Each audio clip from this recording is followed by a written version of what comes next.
Hello, let's begin. As we already know how to store data using adjacency matrix as well as using adjacency list, it's time to actually compare their time complexity and their differences too. So let's begin. Here, we will denote number of vertices with V, number of edges with E. All the operation is written on the left hand side. For adding vertex, in case of adjacency list, we just need to add only one key. So the time complexity is O of 1.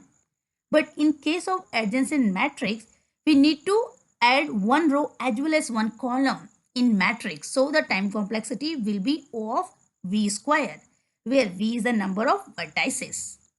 Then for the adding edge, in case of adjacent list, we just need to find that key and there we will append one value to an array.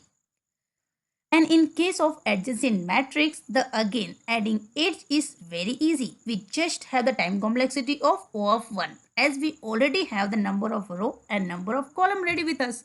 So we'll just add value 1 or 0 there. Then we have remove vertex. In case of list, the time complexity is O of V plus E. As when we are removing vertex, firstly we need to remove all the edges associated with this vertex. Then we can remove the vertex.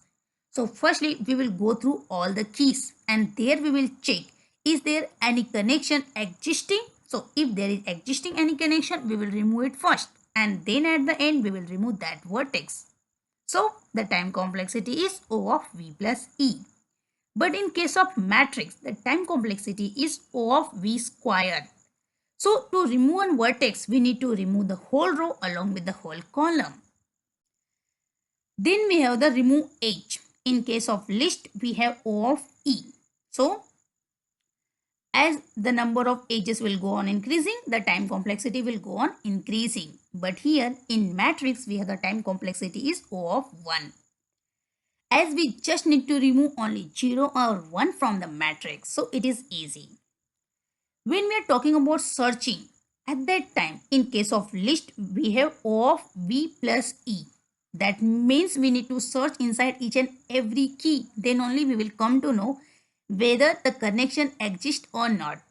While in case of matrix, it is too easy. We just need to have the row number and the column number and we will know whether the edge is existing or not. Then when we are talking about the storage, at that time list is taking less space, O of V plus E, where V is the number of vertices and E is the number of edges. But in case of matrix, the time complexity is again worst. It is O of V square, as we need to add the new row along with the new column. So in this way, we understood in case of searching, the matrix is fast, but for all other operation, list is fast. So what to use? Let's see. Here, list can take up less space, but matrix will take up more space. In case of list, it is faster to iterate over all edges, but in case of matrix, it is slower to iterate. But when we are talking about the lookups or the searching, at that time list is slow. But yes, our matrix is too fast when we are talking about the specific edge. So actually for most of the operation, list is best. So adjacent list is the better option. That's why we will go with that and we will implement our practical using adjacent list. So let's meet in our next video tutorial. We will wrap up this video tutorial for now. Thank you very much for now and please follow my complete playlist to have a good understanding about data structure and algorithms.